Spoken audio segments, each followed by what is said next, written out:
하나님의 말씀 함께 보도록 하겠습니다. 하나님의 말씀은 에스라서입니다. 에스라서, 구약의 에스라서 8장 21절에서 23절까지의 말씀 함께 보도록 하겠습니다.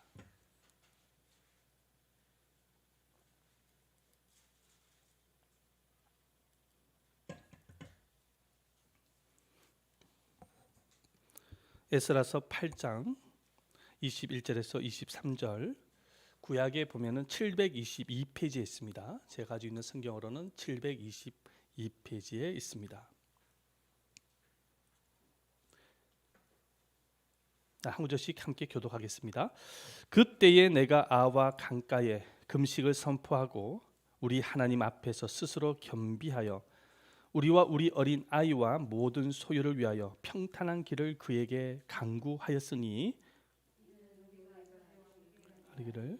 우리 하나님의 손은 자기를 찾는 모든 자에게 선을 베푸시고 자기를 배반하는 모든 자에게는 권능과 진노를 내리신다 하였으므로 길에서 적군을 막고 우리를 볼 보병과 마병을 우리 왕. 다 함께 읽겠습니다.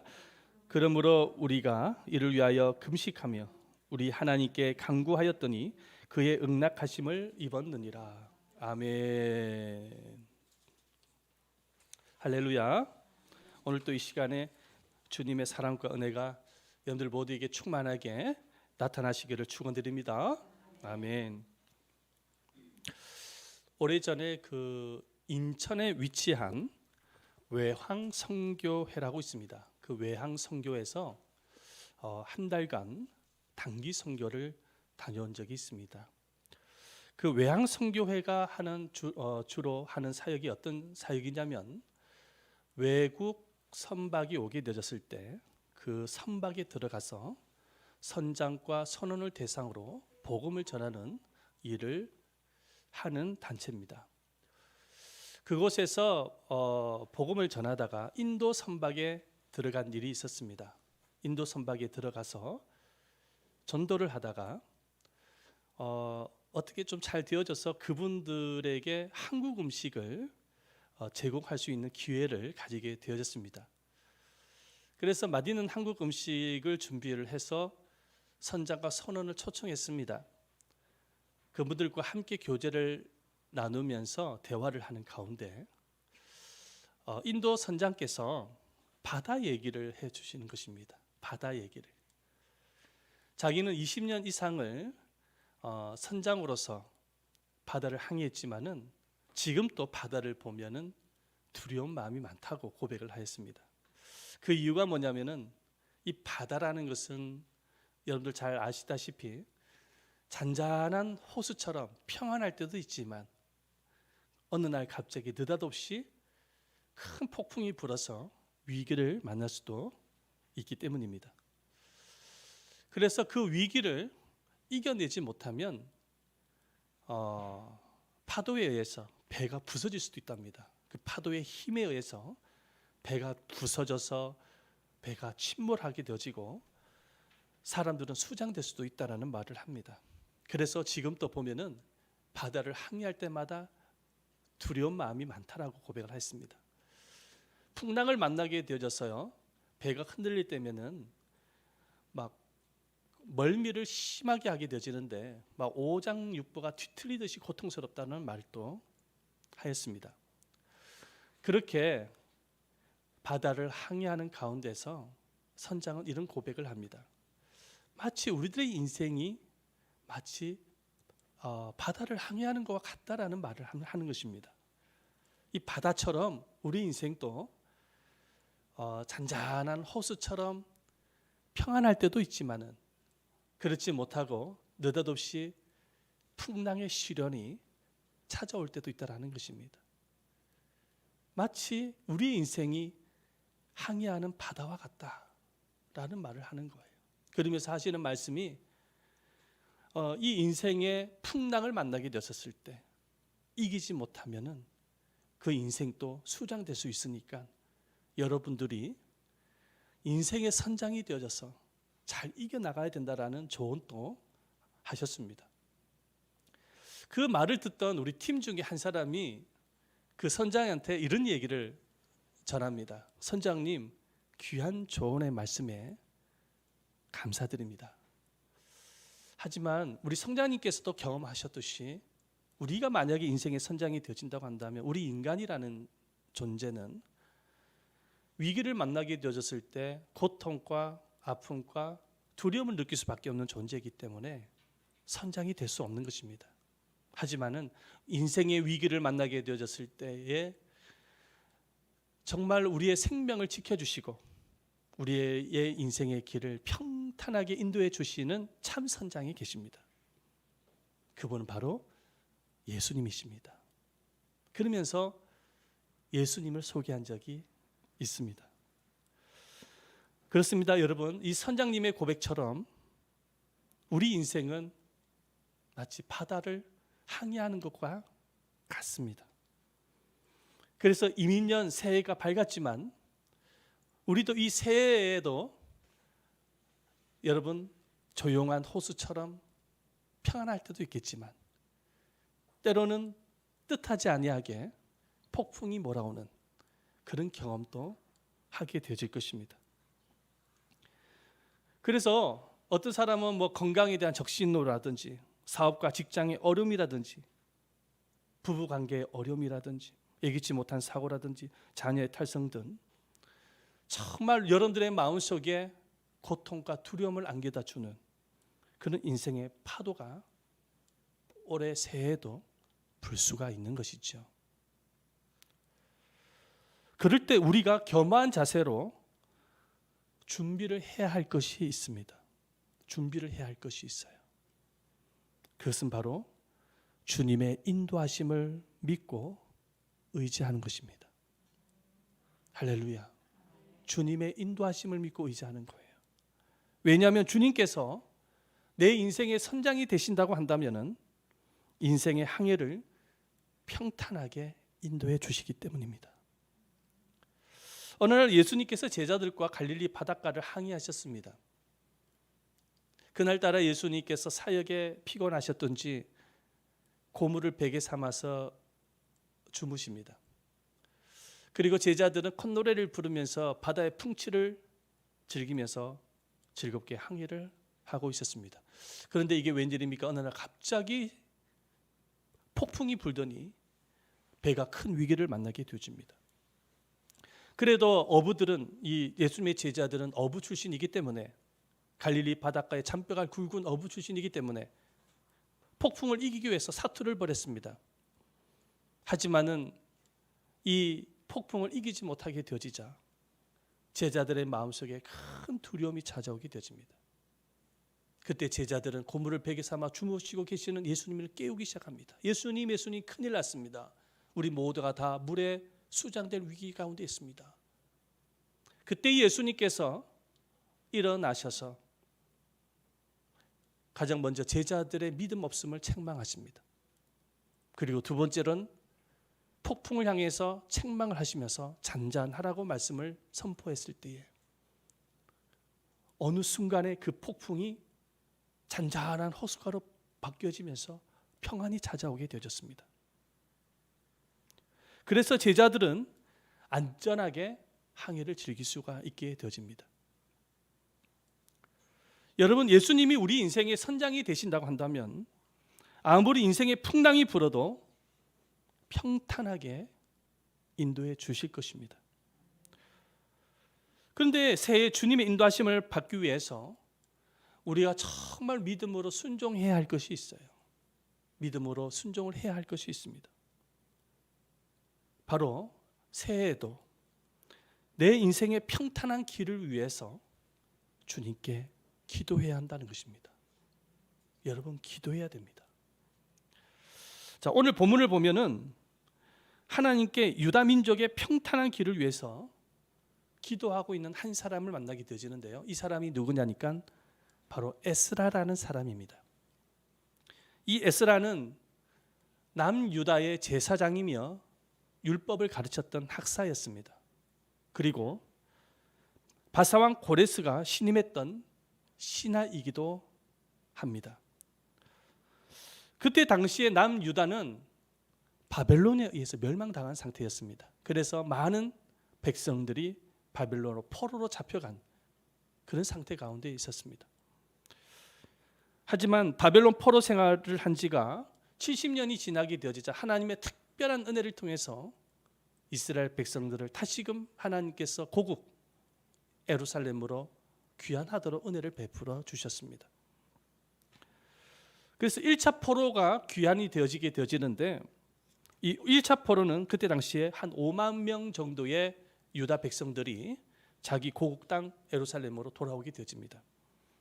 그 후에 2차 포로 귀환이 이루어지게 되어지는데 그 2차 포로 귀환은 에스라라는 이 학사를 통해서 백성들이 귀환하게 되어집니다. 그때 당시에 숫자만 해도 1758명이 정도가 되어졌다고 합니다. 자, 그런데 에스라의 인솔을 통해서 1700명이나 되는 이스라엘 백성들, 유다 백성들을 고국 땅 예루살렘으로 인솔을 하는 것은 결코 쉬운 일이 아니었습니다. 그 이유가 무엇이냐니까 이미 70년이라는 세월 동안 유다 백성들이 바벨론에서 살면서 그곳에서 정착을 하는 가운데 가졌던 살림살이들, 그 재정들을 다 정리를 하고 고국으로 가야 되는 것입니다. 그 과정은 결코 쉬운 과정이 아니었던 것입니다. 뿐만 아니라 이 1700명이나 되는 사람들을 이끌기 위해서는요, 높은 산을 넘어야 되고 넓은 강을 건너야 되고 그리고 사막도 지나야 되는 것입니다. 그런데 그들 가운데서는 노약자들도 있고 부녀자들도 있고 어린 아이들도 있는 것입니다. 그 많은 노약자들, 부녀들, 이 연약한 사람들을 인솔을 한다라는 것, 그 높은 산, 넓은 강, 사막으로 인솔을 한다라는 것은 쉬운 과정이 아니었던 것입니다. 뿐만 아니라 이 사막과 계곡에는 도적대들이 많이 출몰했다고 합니다. 지나가는 이방인들을 느닷없이 습격을 해서 약탈을 일삼는 사람들이었습니다.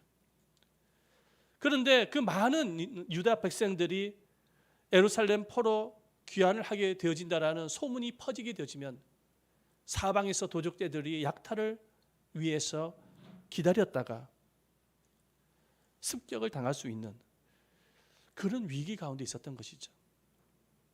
이 사실을 누구라도 잘 알고 있었던 사람이 누구냐니까는 바로 에스라라는 사람이었던 것입니다. 그래서 이 에스라는 자기 어떠한 방법으로도 이 이스라엘 백성들을 고국으로 인도한다라는 것은 불가능에 가깝다라는 판단을 하게 되십니다. 그때 에스라가 선택했던 것이 있습니다. 그것은 바로 하나님께 평탄한 길을 위해서 간구하는, 기도하는 시간을 가집니다. 우리 말씀을 한번 볼까요? 에스라 8장 21절 말씀 함께 읽어봅니다. 시작.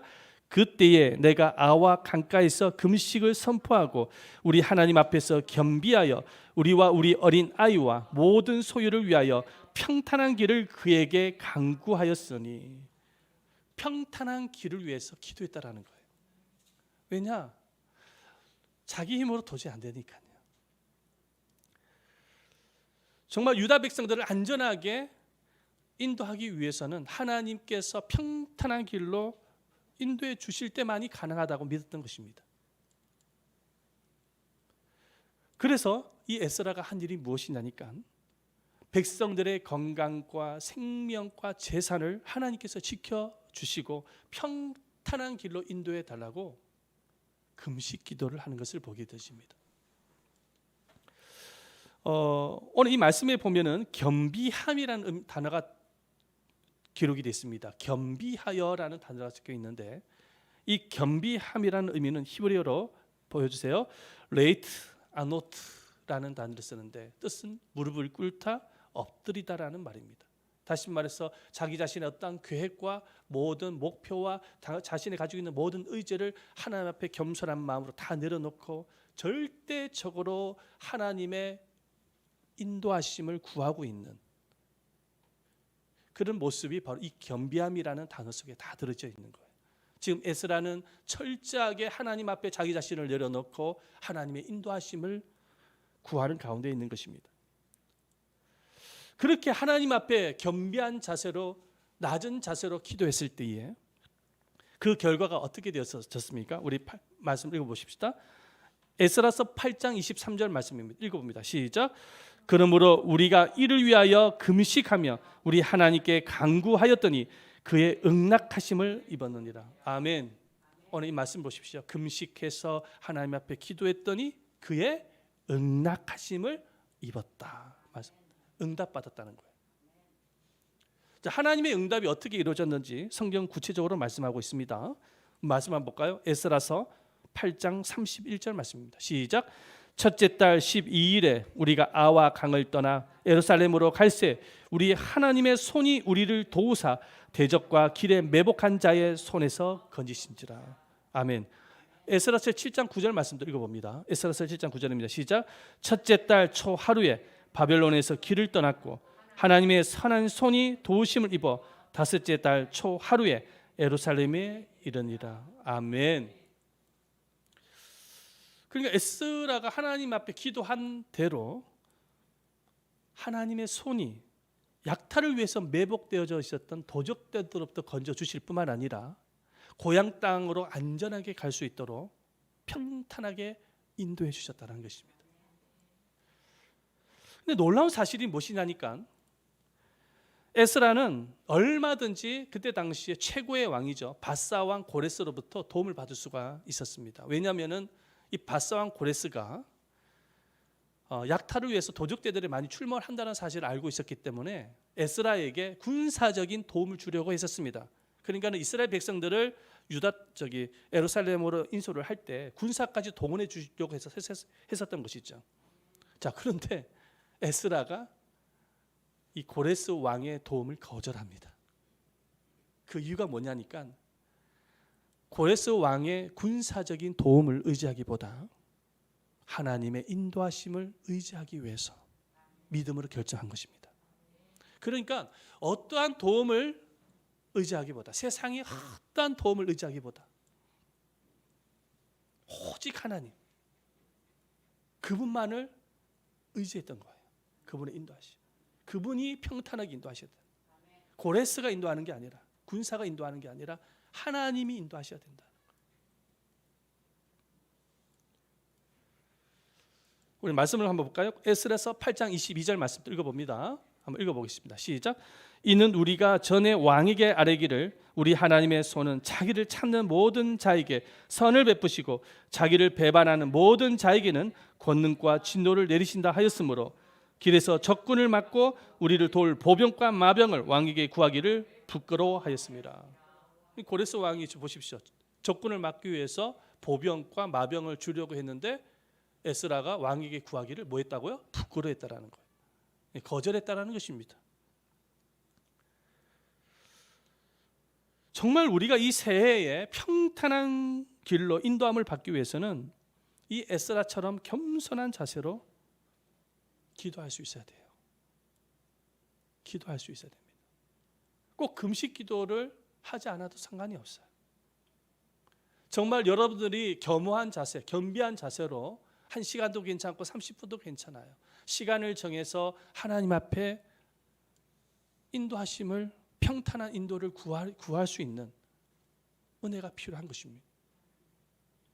그리고 어떠한 일을 시작하기 전에 가장 먼저 해야 될 일이 있어요. 그것은 기도입니다. 여러분들이 사업을 하든지 뭘 하든지 간에 여러분들이 힘으로 하기보다는 먼저 하나님 앞에 겸비한 마음으로 기도할 때에 하나님께서 평탄하게 인도하신다는 사실을 믿으시기를 바랍니다. 기도하셔야 돼요. 새해가 되면은 누구나 새해 계획과 목표를 가질 수가 있습니다.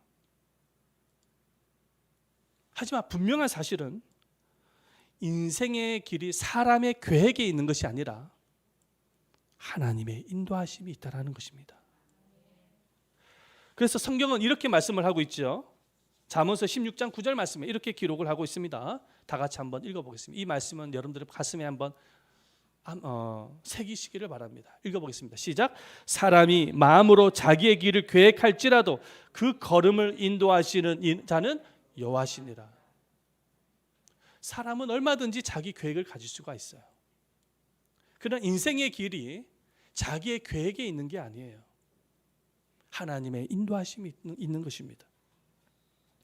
제가 부교육자 시절에 새해가 되기 전에는 1년 교육기간의 계획과 목표를 세워야 했었습니다. 그 이유가 뭐냐면 교회는 요람이라는 것입니다. 교회 요람 아시죠? 교회 요람은 교회 성도들의 주소록과 여러 가지 교회 교육기관의 어떤 목표, 교회에 대한 어떤 1년 계획, 이 모든 것이 다 들어져 가 있는 것이 교회 요람이라는 것입니다. 그 요람 작업을 하면서 거기다 다 넣어야 되는 거예요. 그래서 새해가 밝기 전에 이미 10월부터 12월달까지 교회 요람 작업을 해야 되는데 1년치에 새해 1년치의 모든 계획을 세워서 넣어야 되는 것입니다. 그래서 계획을 세우기 위해서 노력을 하다가 준비를 하다가 1년 계획이 생각이 나지 않으면 작년 계획을 참고로 해가지고 또 넣기도 하고 막 그렇게 했었습니다. 그리고 그 계획을 이루기 위해서 한 해 동안 최선을 다해서 노력을 했었습니다. 자, 그런데 연말이 딱 되어져서 한 해를 돌아보며 느꼈던 것이 있어요. 그 느꼈던 게 뭐냐면 단 한 번도 내가 세운 계획한 대로 된 일이 별로 없었다는 거예요. 내가 새해가 밝기 전에 계획을 이미 다 짜놓고 세워서 요람 속에 다 집어넣고 그 계획대로 한 해를 보내기 위해서 애를 썼는데 한 해가 되어져서 새해가 밝기 전에 연말이 되어져 가지고 한 해를 어떻게 보냈는지 한번 돌아다 보니까 단 한 번도 내가 세운 계획대로 된 일이 별로 없더라는 것입니다.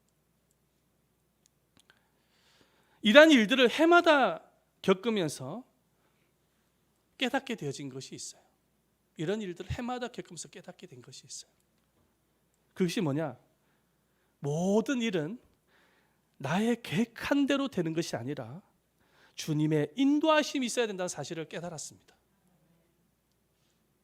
내가 머리를 짜내가지고 아무리 계획을 세워도요, 주님이 놓으면 안 되는 거죠. 주님이 아니라면 안 돼요. 주님이 인도하심이 중요하다는 사실을 깨닫게 되었어요. 그래서 그때부터 어떻게 했냐면 계획을 세우지 않습니다.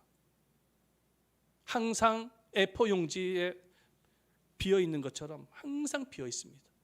그리고 기도하기 시작했습니다. 하나님 앞으로 어떻게 인도하기를 원하십니까? 그럴 때마다 하나님께서 계획을 가르쳐 주시고 그 계획대로 순종했을 때 성령의 역사와 열매가 나타나는 것을 경험하게 되었습니다. 그것이 바로 부교육자 때 경험했던 거예요. 그래서 교회를 개척을 하고 난 이후에 처음부터 시작해서 지금까지 부교육자 때에 경험했던 것이 있었기 때문에 그것을 그대로 적용을 하고 있습니다. 계획을 세우지 않습니다. 계획을 세워봐야 의미가 별로 없어요. 왜냐하면 계획을 내가 하나님의 인도하심이 아니라 내가 계획을 세워봐야 여러 가지 부작용과 상황 변수로 인해서 이루어지지 않는다는 것을 너무나도 잘 알고 있기 때문에 계획을 세우지 않아요. 단지 무엇을 하느냐? 하나님 앞에 기도하는 것입니다.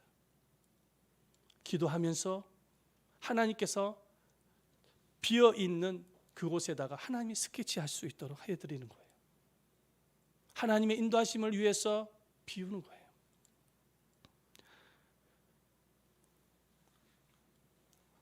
이민년 새해가 밝았지만 지금 올해도 마찬가지인 것입니다.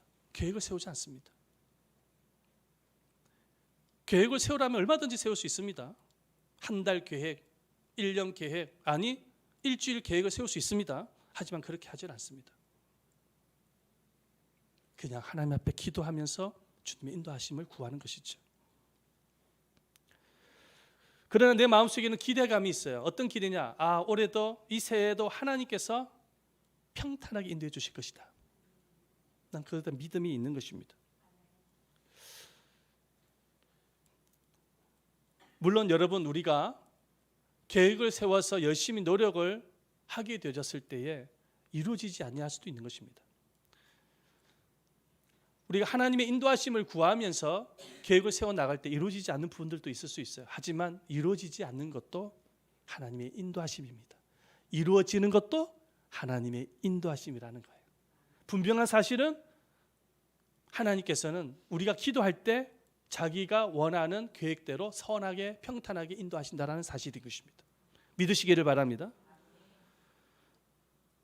여러분들은 어떻습니까? 새해가 밝았습니다.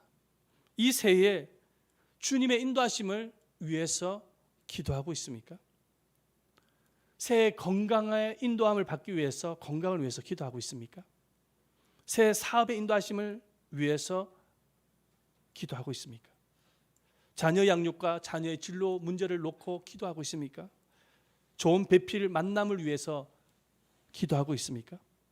직분자 사명의 인도하심을 받기 위해서 기도하고 있습니까? 전도의 열매를 위해서 기도하고 있습니까? 교회 부흥을 위해서 기도하고 있습니까? 만약에 여러분들이 겸비한 마음을 가지고 기도를 하지 않는다면, 하나님 앞에 평탄한 길로 인도함을 받기 위해서 간구하지 아니한다고 한다면 죄송합니다. 하나님께서 여러분들을 인도해 줄 수가 없는 것입니다. 그 이유가 무엇이냐면 주님은 자신을 신뢰하고 의지하는 자를 평탄하게 인도하시기 때문입니다. 결코 인도하지 않습니다. 하나님 앞에 기도하지 아니하면, 구하지 아니하면 하나님의 인도함을 받을 수가 없어요.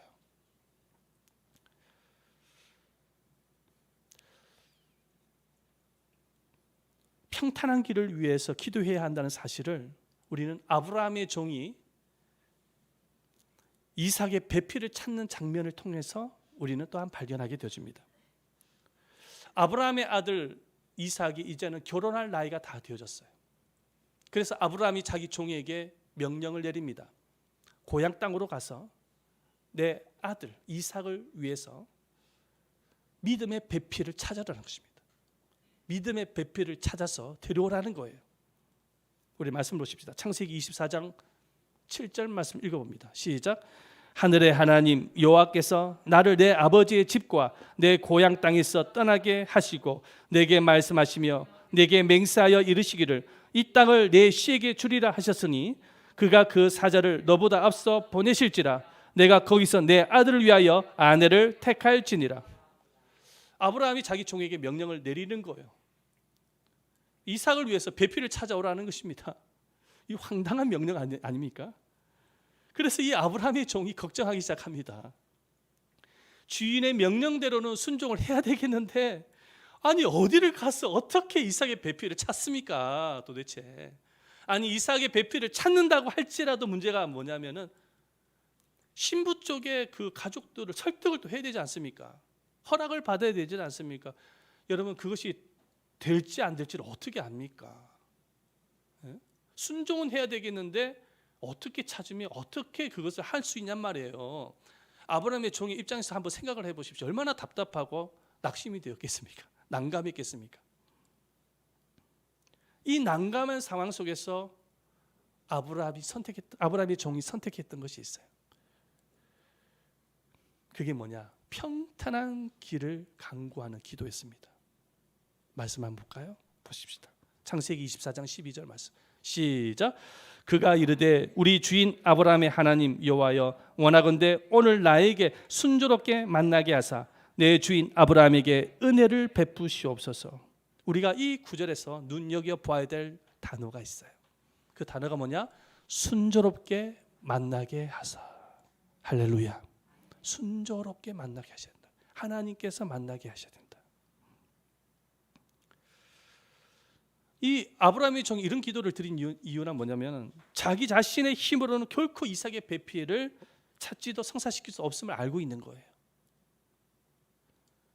그래서 하나님께서 순조롭게 평탄하게 인도해 달라고 기도하고 있는 것입니다. 그런데 놀랍게도 아브라함의 종이 평탄을 위해서 기도했을 때 하나님께서 그를 순조롭게 인도하고 계시는 것을 보게 되어집니다.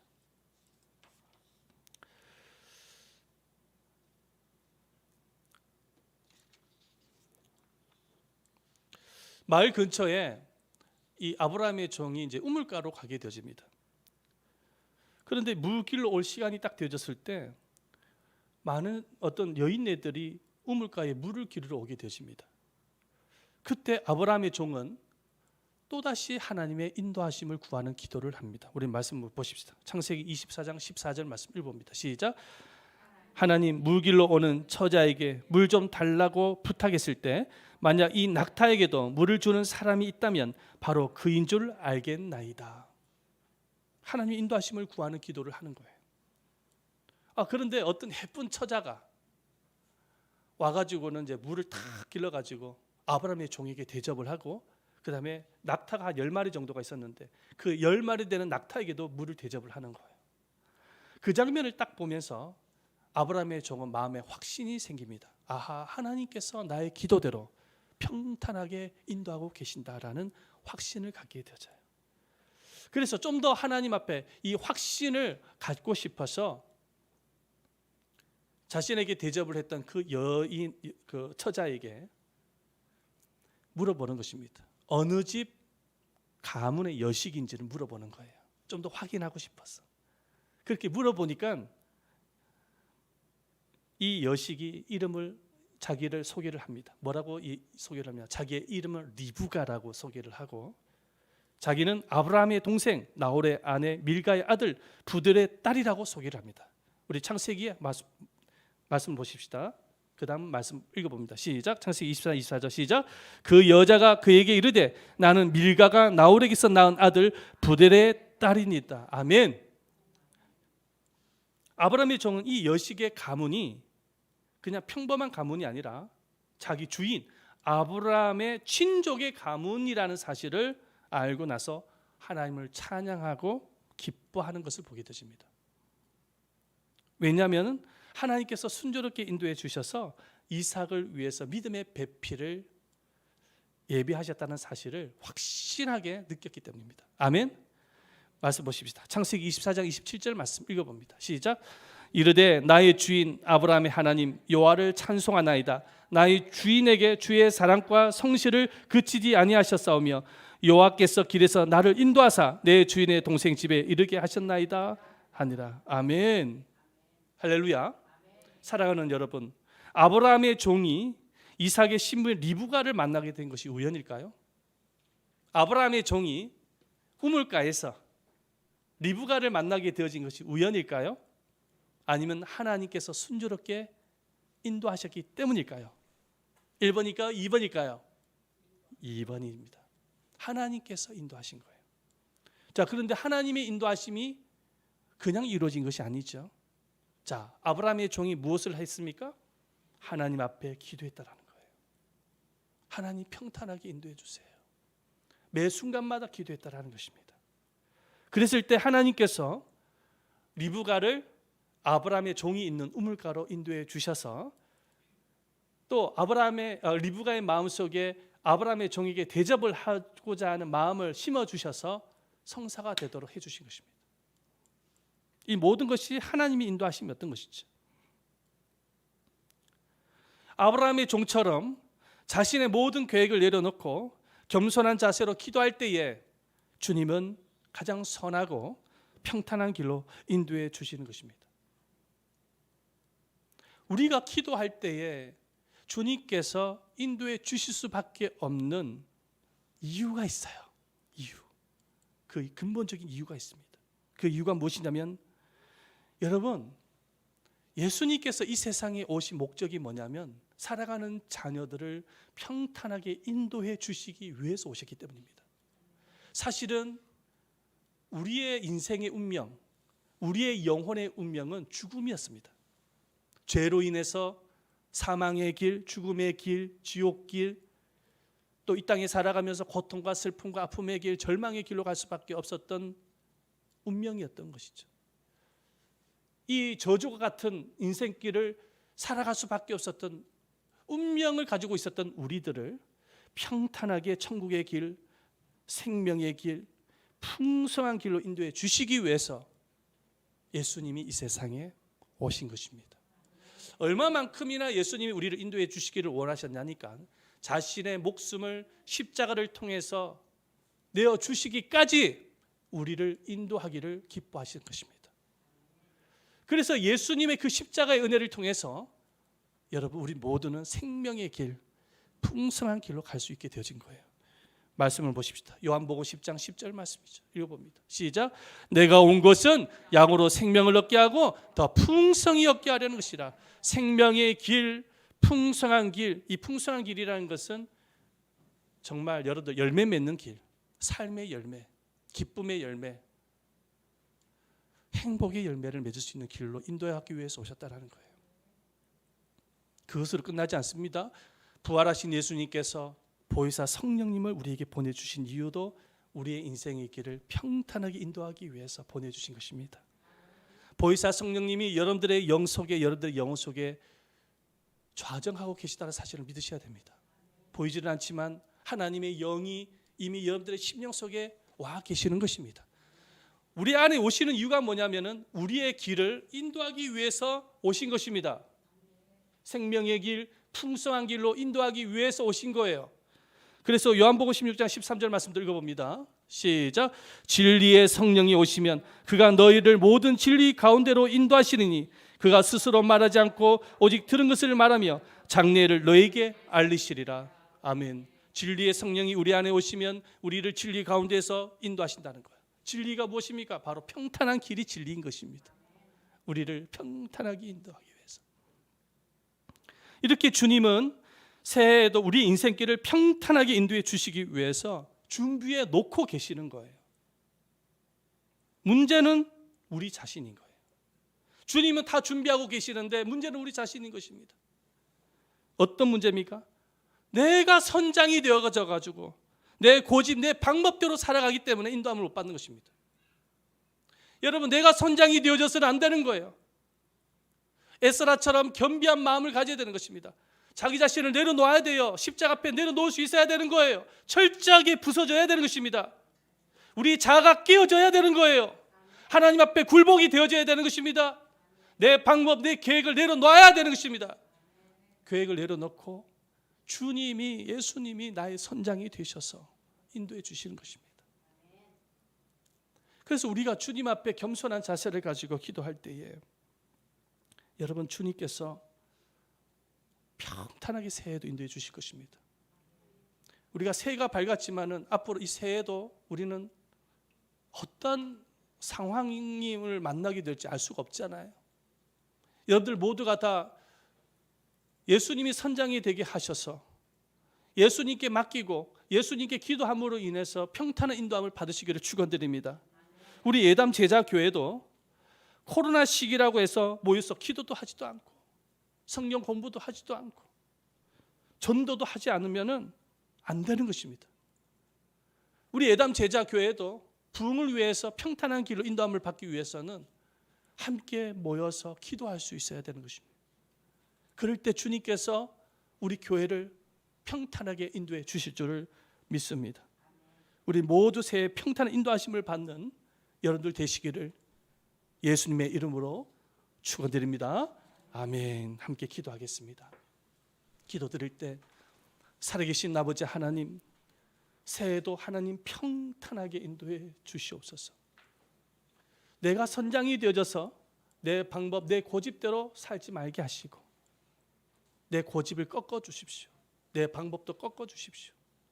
철저하게 겸비한 마음, 겸손한 마음을 가지고 주님께 기도하면서 평탄한 인도함을 받을 수 있는 우리 자신이 되어지고 우리 사업체가 되어지고 우리 가정이 되어지고 우리 교회가 되어질 수 있도록 우리 말씀을 생각을 하면서 간절한 마음으로 기도하도록 하겠습니다. 다 같이 주여 삼창하며 통성으로 기도하도록 하겠습니다. 주여, 주여, 주여. 살아계시고 자비로우신 아버지 하나님 앞에 감사드립니다. 거룩하신 아버지 하나님, 주님께서 오늘 주신 말씀에 감사합니다. 아버지 하나님, 내가 선장이 되어져서 아버지 내 인생을 마음대로 살아갈 수가 없습니다. 거룩하신 아버지 하나님, 내가 선장이 되어져서 내 방법과 내 경험과 내